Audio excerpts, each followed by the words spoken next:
How's it going, everybody? So we're back with this Jeep Liberty. What year is this? 2011. Oh, 2011 Jeep Liberty. We're doing the brakes here on it. She got back, got us the brake pads for the front. I went ahead and did the passenger side off camera to save some time. And now we'll get to these here on the back or on the driver's side. Let's make sure we're taking that out the right way, Derek.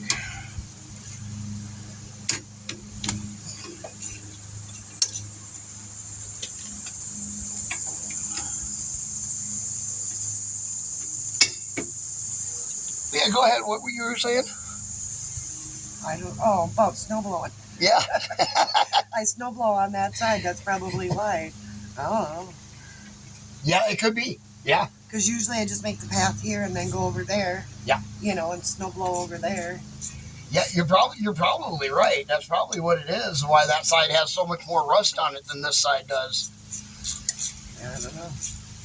And they probably haven't been changed since 2011. I don't know. No, probably. Yeah, I don't doubt that one bit.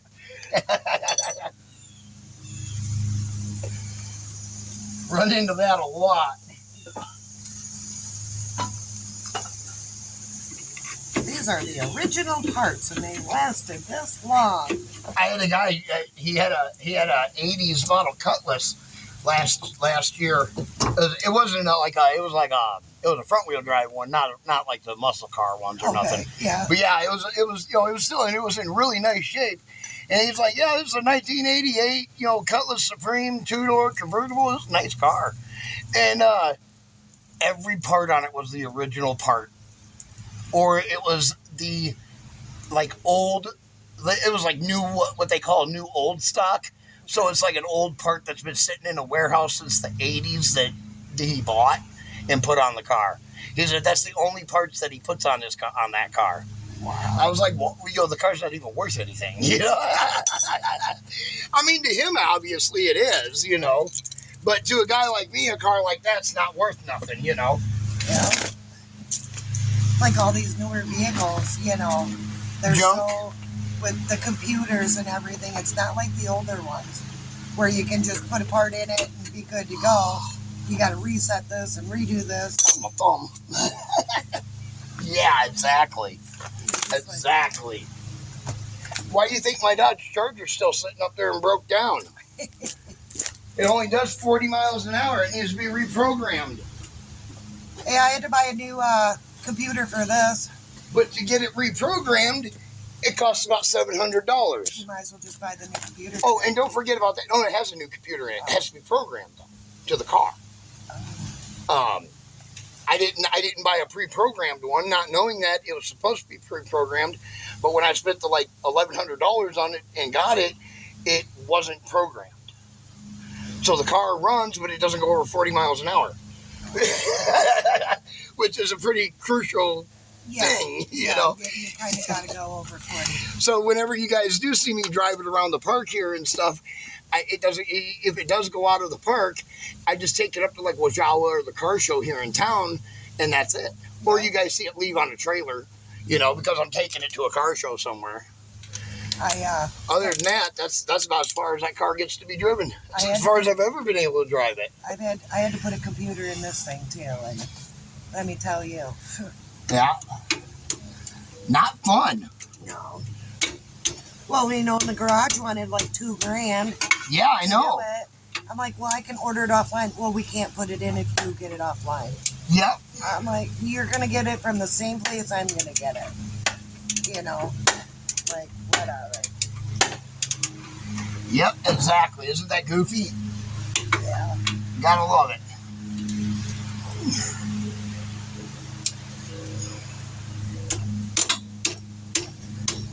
Oh, come on, baby.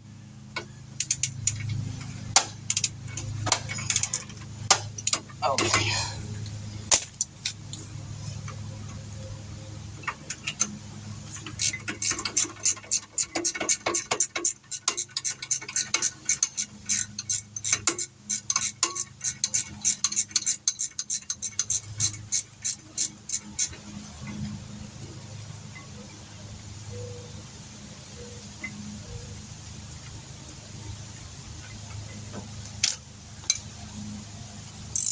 Let's hope your brakes on this side of the, your emergency brakes don't fall apart. Yeah, well, they do. I'm kind of wondering how much rust, considering how much rust is on the other side.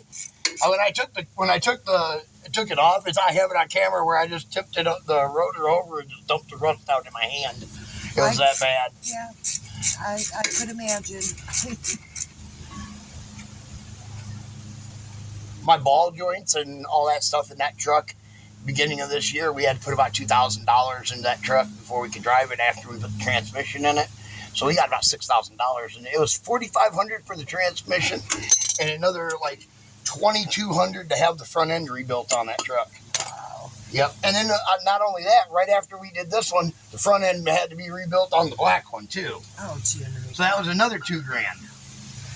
Yeah. And now she just run really smooth. Oh, now she runs just beautiful. Like a brand new truck off the lot. It does. I got to admit that.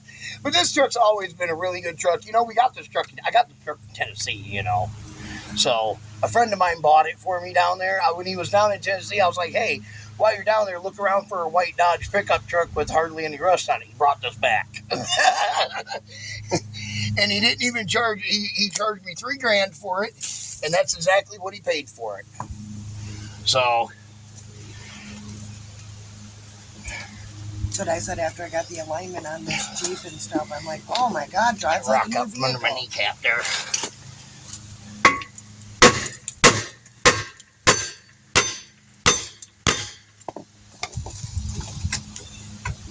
Come on, baby.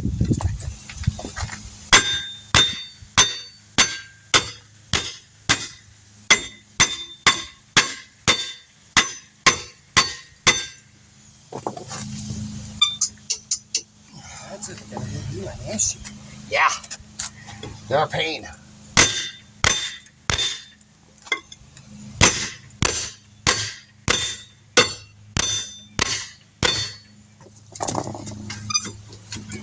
It's coming though.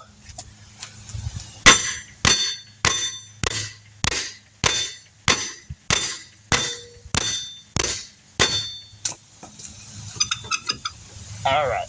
Look, that top side is stuck. I'll get it in just a second. Move some of this stuff out of my way.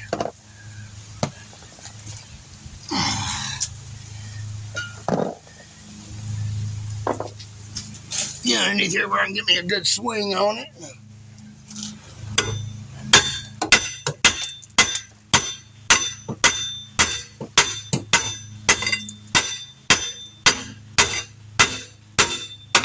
There it goes.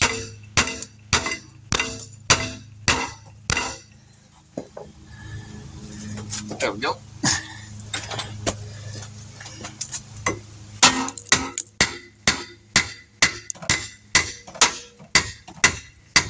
I think the rust was holding it up.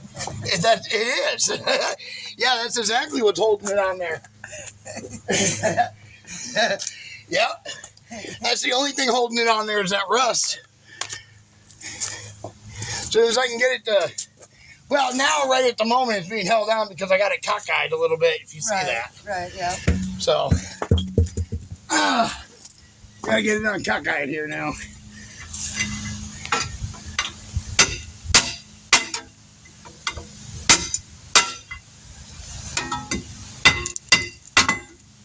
There it is.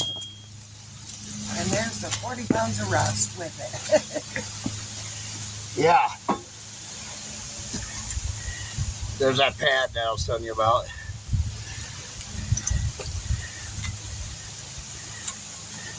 Oh, yeah. A friend of mine, he says, just drive it and don't use your brakes. Yeah. I'm like, yeah, okay. Yeah. You do know I have about 2 miles on the interstate every day. That's not going to work. All right. Now, that was a lot easier to get off this side than it was the other side. It took me a good almost 20 minutes, 30 minutes just to beat on it to get it off the other side. I just got done getting it off right before you showed up. Wow. And just got done, yeah.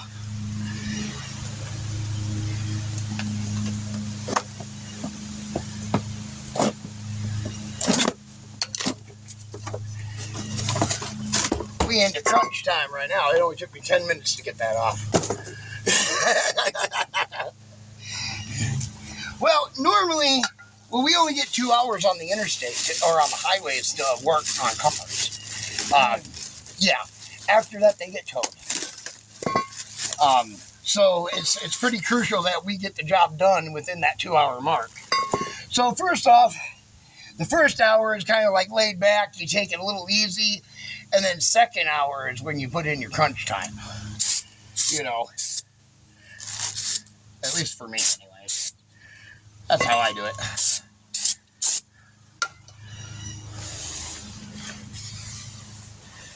But I have gone over the mark, and I have been laying on the hood of a vehicle, putting in a water pump, trying to put like the 2 last bolts in while the officers are trying to grab a hold of my feet and yank me off the vehicle. That has happened. Good, just help me out instead of pulling my feet. Grab that ratchet and get that second bolt in there. Oh, that's not their job. Oh, no. I've said that to them before. Why don't you help me out instead of mess with me? Look how easy that slid right on there. Okay, now, could you hear me that other drill? I don't want to get back up. I just sat down.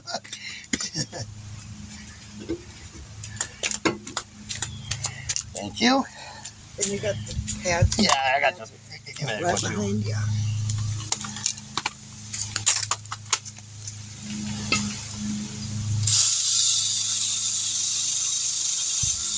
Yeah, I had a brake light out, and I knew about it, but I forgot about it. You pulled over? No.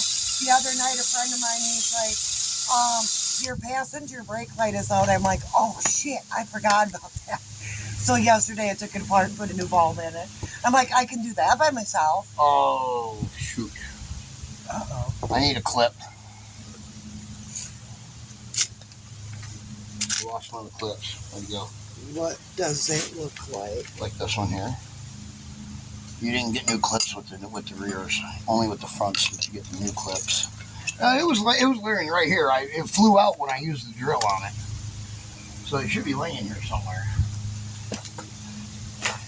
Just hard to see in all this rust if it's down here. You know what I mean? Right, because it's going to be rust too. It ain't going to be a metal. Yep, exactly. Well, that's okay. I can always go get another one. We have a bunch of them. That's not an issue. I really just don't want you to run it over. You know what I mean? Yeah.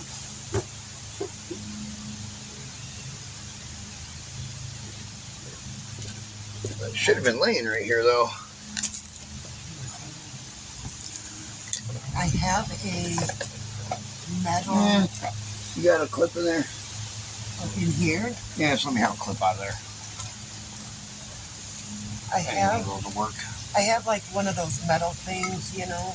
Yeah, just keep an eye out for it because you don't want, like I said, you don't want to run one of these over so that way it doesn't puncture your tire. That's not a good deal. You know, after you put it all on. Wrong one.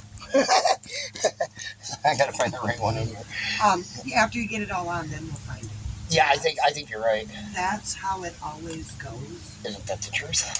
After everything's on, then like, oh, here it is. Probably find it after we move the vehicle.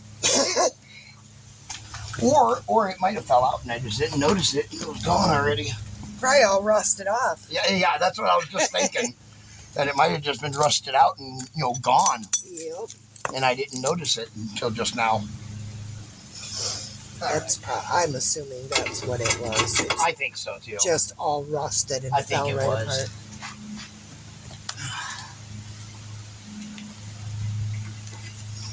Yeah, because I don't see anything that resembles. Nope, me neither. Like that. Not a big deal.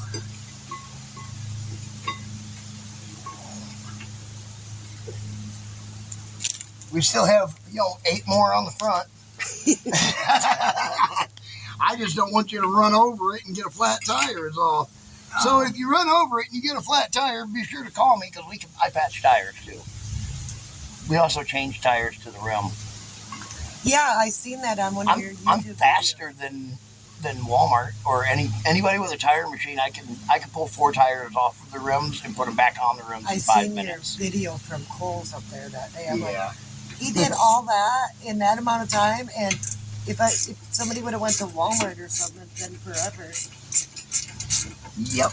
I think they do that though just to keep you in the store, to keep you shopping. Well, they have to keep the vehicle in there for a certain amount of time to begin with. You know. Because even when I bought new tires down there, you know, and everything. I used to work at Walmart here. Really? Yeah. Just some of those, you know, they're like. If you finish your job down there in that auto garage too fast, that's a no-no. I see a lot of them walking around and, yep. You know. Yep, that's a big issue over there is they don't want anybody to do stuff too fast, and that's one of the reasons why I quit. Is because I was like, well, why can't I, you know, what's the problem with me having all my vehicles are done and I'm just cleaning the shop the rest of the day? Well, we don't want to see you just doing nothing, you know. Well, putting away tires, organizing stuff, and, you know, making sure everything's greased up and all that stuff, that's not nothing, you know. But according to them, it is. Well, then they don't think you're doing your job right. Right, exactly. You're doing it too fast, so, you know. They said I was too efficient. So I quit. That's like Quick Trip. I don't know how many times I put my application in at Quick Trip, and they've always denied me because... They denied Mary so many times, too. And Mary's been working for over 15 years in the gas station industry. Mm-hmm. I've had almost 30 years of customer service between gas stations, bars, and stores. What do you need? I'm looking for that big C-clamp. I think I left it over there. And, you know, somebody was always more qualified. Yep. You know, I didn't meet their qualifications. I'm like, well, I guess... Well, Mary was really upset when... we're just too good for she hired... They told her no, that she was overqualified for the position that she was, you know, for a cashier position at Quick Trip. But then they turned around and they hired a girl that had absolutely no experience. Mm-hmm. Yep, I seen that too. You know, and this girl, she came and worked at Mary's store for one day and quit.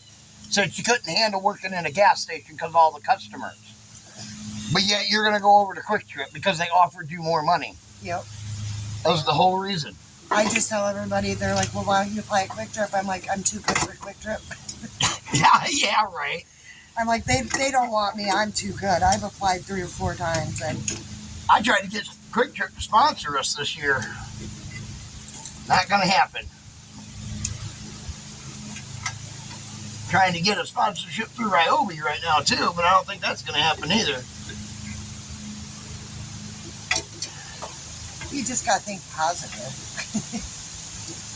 Now, I've been trying for years now to get sponsors since 2015. Everybody says the same thing. We love what we do, what you do. We respect what you do. We like what you do. And it's a great thing what you do, but we don't want to get involved. That is what I hear all the time. And not only do I hear that from businesses, but I hear that from individuals too. That's like with my son with racing and stuff, you know. They're like, well, you know, you don't have enough race experience, or right now we just, you know, we don't know, get back to us, you know. It's like, but yet he'll go to the same ones for his demoing and they'll hand him the money. Yeah. It's like, I understand racing is different than demoing, but, you know, it's not like he's asking for thousands of dollars. Right. You know, he's like, sponsor me my pit stall. That's $150 for the year. Well, I asked the guy that, you know, there's a guy that we work with. He owns a garage here in town. And I asked him to sponsor us. And he said, well, I'd like to. You know, I would love to. He goes, but unfortunately, your business won't make me money. You know, he goes, there's nothing in it for me. I was like, well, I mean, I understand that, but, couldn't you just help us get, some tools or something? And he's like, well, we're sponsoring a race team out here at the racetrack, and, they need those same tools that you need, and, since they make us money, well, we gotta go with them, Yeah. And I get that. That's understandable, But you could also make him money for things that you can't do. You could refer him, That's okay. We help them out a lot. Yeah. We've helped build up many businesses around the area when nobody had the money or the funds to do it, and maybe one of these days we'll get ours. It'll come back to us some point. It will. I'm sure it will. My thing is I'll probably be dead by the time that happens. Oh, you gotta just think positive. Well,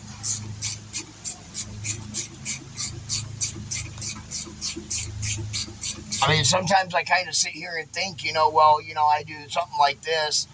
I'm sitting here helping all the people, and all that stuff.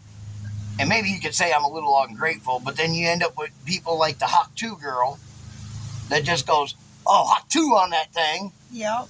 And she's now a multimillionaire. Mm-hmm. It's feeding the homeless and, helping the kittens and all that stuff. She wasn't doing none of that stuff before, not as far as I know. Yeah, no, according to her profiles and stuff, there wasn't nothing before that. Nothing. She was nobody. Yeah.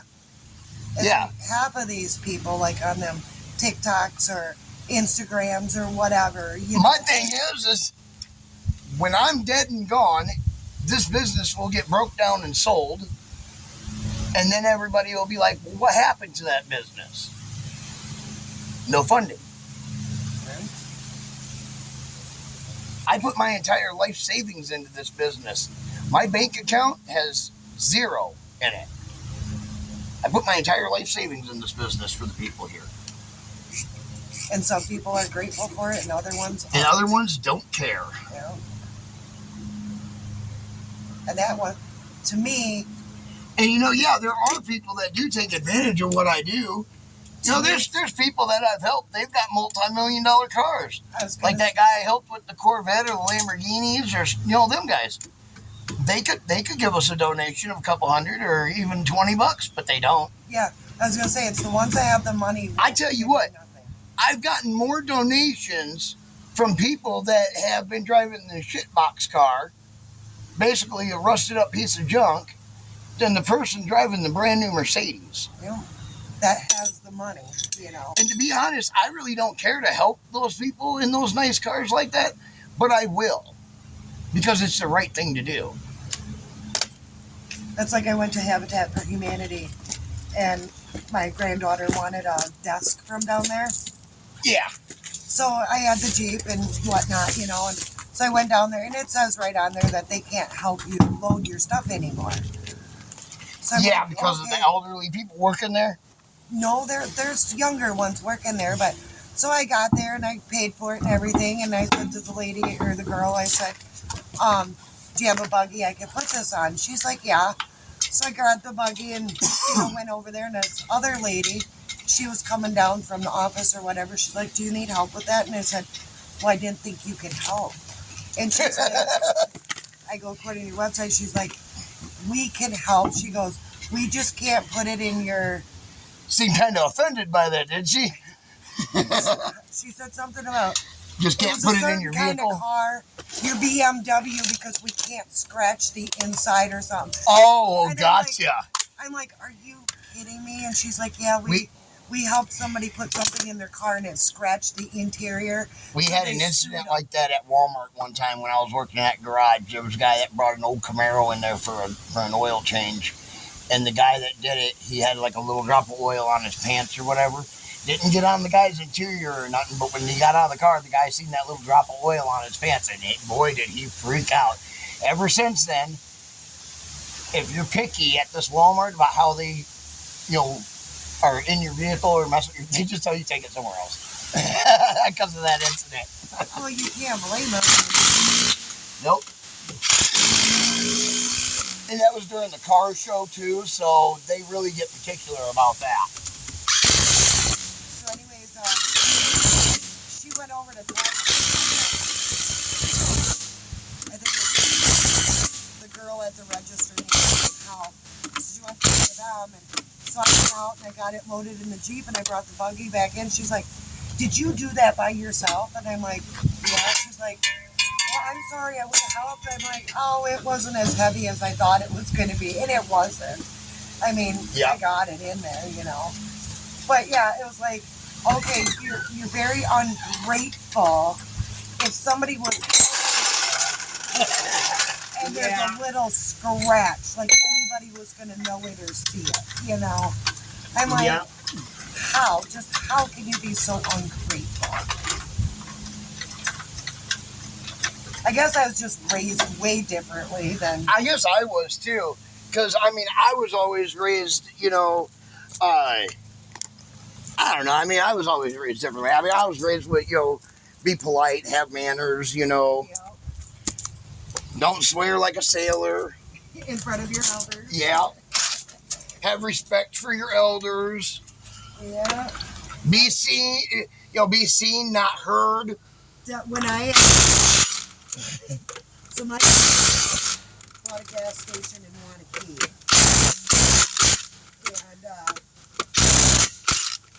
And it was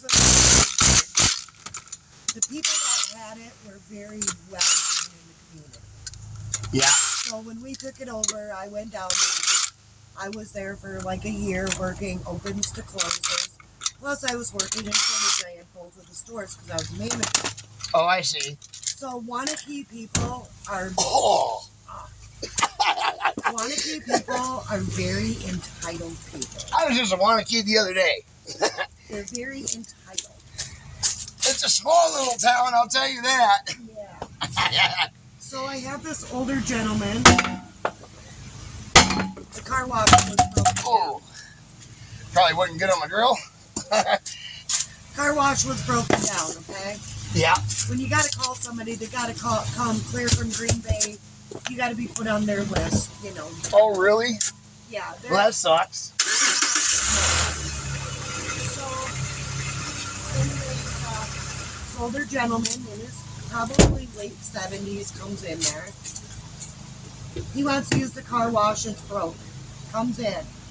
What in the Sam F, blah, blah, blah. I drove in here and your effing car wash is down, you stupid B, and blah, blah, blah. Just going on and on at me. I'm sorry, sir. I can't control the car wash. I have to call in. They're going to be here. As soon as it gets fixed, it gets fixed. I can't. Yeah, nothing you can do about it. You know, I was every name in the book except for the white woman. I believe it. I'm killing them with kindness. I'm like, you know, I'm sorry, but, you know, I hope you have a better day. I said, you know, what I can do for you is because your coupon is going to expire, you know, you bring it in to me, I'll sign it, you bring it in to me, I will give you a free car wash. Gotcha, yeah. So, you know, he laughed. The people behind him, they're like, oh my God, I can't believe he was that rude, you know, calling you names, da-da-da. I'm like, it's all right, you know. I'm like, people have bad days. I get it. So, he come in again, and car wash was broken again, and I heard it again. Same thing, huh? Yeah, and I you know, I'm very sorry, sir. There's nothing I can do. I told my boss, I said, if this gentleman comes in one more time and calls me every name but I'm probably going to snap. You're going to become every name in the book, right? I'm like, I get it. People have bad days, and I get that. But when there's nothing I can do, if I could have remedied the situation, I very well would have. But I couldn't. And the guy ended up coming in and apologizing to me. Oh, well, that's nice. Telling me he was so sorry and blah, blah, blah. In Portage, I had it one time. And, you know, I killed the lady with kindness. That's what I try to do most of the time with people. Yeah, and I'm just like, I get it. It was when the George Floyd stuff was going on. But, again, I did not have nothing to do with George Floyd. What was the George Floyd thing again? I forgot. Where that cop held him down on the ground. Oh, yeah. That happened in like Minnesota, yeah. So, I forgot all about that. Well, I mean, I didn't forget all about it. I just forgot what happened. I'm not racist by any means. We all bleed red, you know. I don't care if you're black, pink, purple, or blue. I wasn't raised that way. Neither was I, you know. You know, I think the reason why is because, you know, our generation was the first generation to not have the segregation thing. Mm-hmm. You know, our generation was. Yep. So anyway, this lady, she's a black lady, and she had, you know, some older kids with her, whatever, and they came in the gas station, and I simply asked everybody, do you have gas out there? You know, I don't need gas, drive up.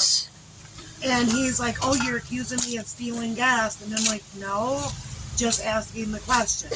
Well, he went out, and apparently it was his mom, and she came in, and I was everything but a white woman, and she made more money than me. And have fun with that. I'm just like, you know, ma'am, I didn't accuse anybody of anything.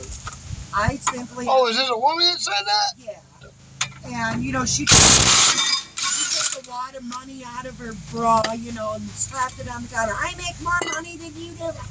I love those people. I don't care how much money you make. I really don't.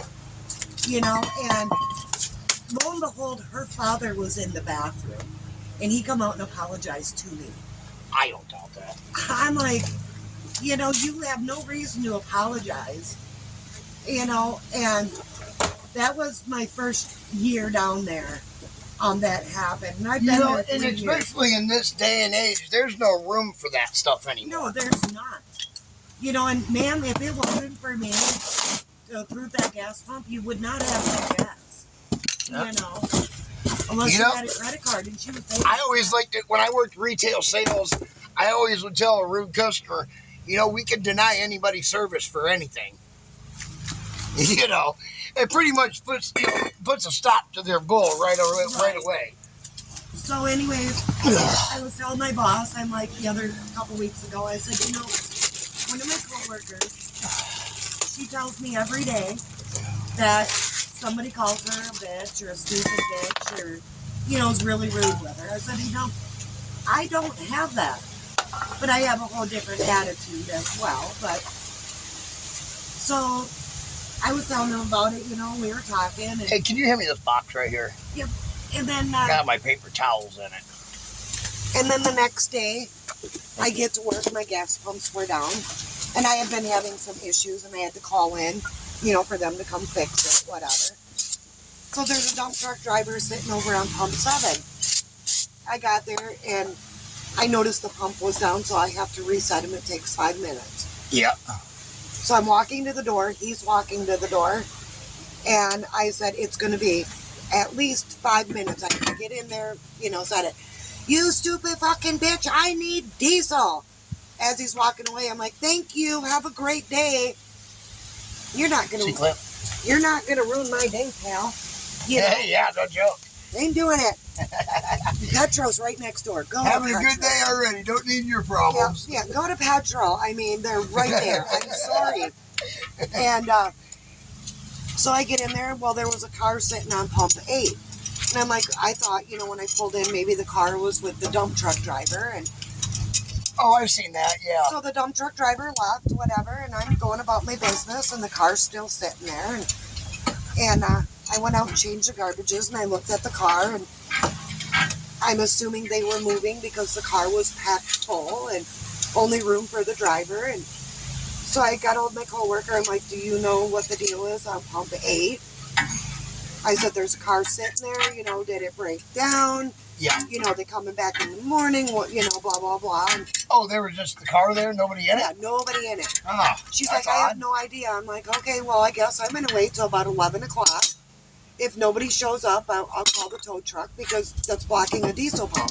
Yeah. And I only have 2 diesel and 2 off-road. Yeah, we only get 15 to 20 minutes to get to a gas pump before someone, the stations call them in here and have them towed. See, to me, it doesn't matter. I mean, if you tell me, you know, hey, I'm broke down, You know, I got... Yeah, that's one thing, I but got if you somebody just leave coming. your car there, it's gone. Yeah, so all of a sudden I'm going up... That's what I'm saying, you know, like, if you just, like, walk away from your car at the gas pump because it's broke down, they'll have it towed. Yeah. Quicker than snot. Especially... But if you tell them and you talk to them, they'll refer people to, like, us to come, you know, and then, you know, we have a lot of time to get there, you know, but you only have roughly about 15 to 20 minutes once you walk away from your car. Yeah.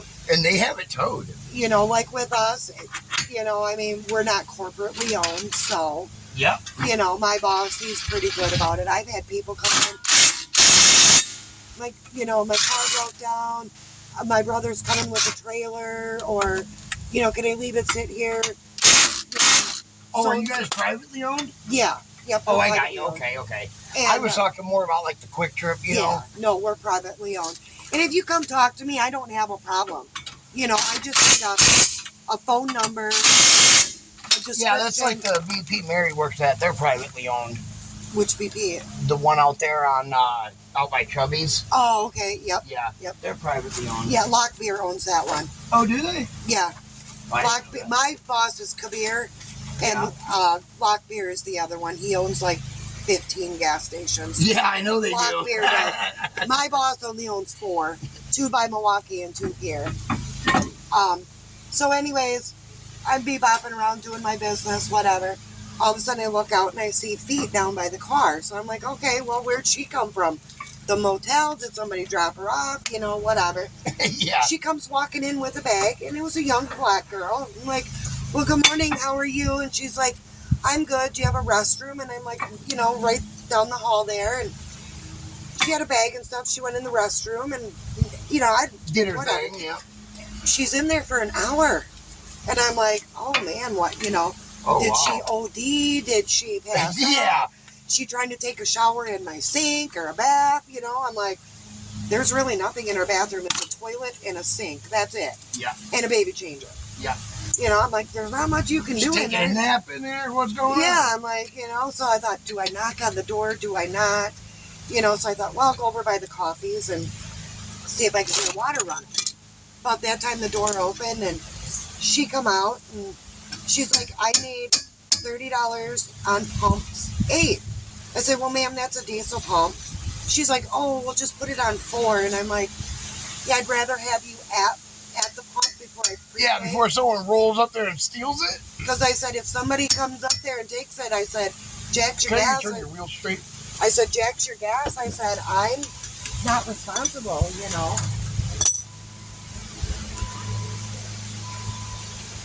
That's good. You want to hop in it and pump up your brakes? And,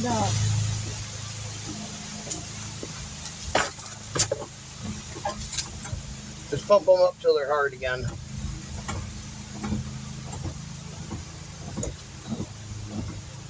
Feel good? Yep. Awesome. Anyways, of course, at that time, you know, I get a whole bunch of people. Yep. Oh, you got the same problem on this side as you had on the other one. Yeah. That lower ball joint, yeah. So anyways, she comes in, she finally gets to a pump, and she comes in, she's on pump 2, and she says $30, so I prepay $30, and she's like, it went through, you know, but it didn't go all the way through, it was partially approved. I said, well, you owe like $10 and change.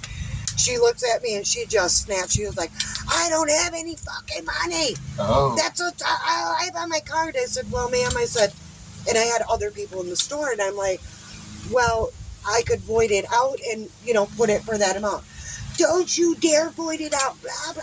I worked in a gas station, you dumb bitch. You don't have to void it out. She's just going on and on. But you do. And I'm like, I looked at her and I said, ma'am, I have to void this out because I have other people I take care of. Don't you dare void it out, you stupid fucking bitch. Yeah. About that time, I'd have lost it right about there. I clicked the void button, and I kind of looked around the register and said, you can use that door and come back. I bet. She wiped my the whole time. I was like, and I had 3 little boys in there. Well, they were from ages like 8 to 12. Wow. Something hit one of the one boys. The grandma's in there. She's like, call the cops. I want to press charges. That girl was out the door in her car. Oh, I bet. She almost got hit by a semi. Yeah. And I'm like, well, we can't call the cops now. We don't have a license plate. Yeah, right. You know. Now what do we do? We're all standing there. I'm standing behind the register. The other two customers are boys. And we're all shaking. All right. Like, what the hell just happened? You know? Let's torque this down and we will be all done. And the boys are like, the grandma told the boys, she's like, get the stuff cleaned up. I'm like, no, I got it. You know, I got it. And she's like, no, Peggy, we're going to help you. And, well, that's awesome that they helped. You know, and she's just like, they're apologizing to me. Peggy, we're sorry you had to deal with that. I'm like, no, it's fine. I'm like, I'll never see that girl again. So you and my wife work for the same company then? No. Oh. So she works for Lockbeer. I work for Cubbeer. Oh, okay. That's why I got that mixed up. They sound a lot alike. Lockbeer actually just bought a gas station from my boss down by Madison. Oh, okay. By the casino. Is that the name of the company, or is that the name of their last name? That's his name. Oh, gotcha. Okay. I don't know what company he's owned by. Oh, I see. All right, well, there we go. We're all done with this Jeep. DS Vault, and we'll catch you guys in the next one. Be sure to like, share, subscribe.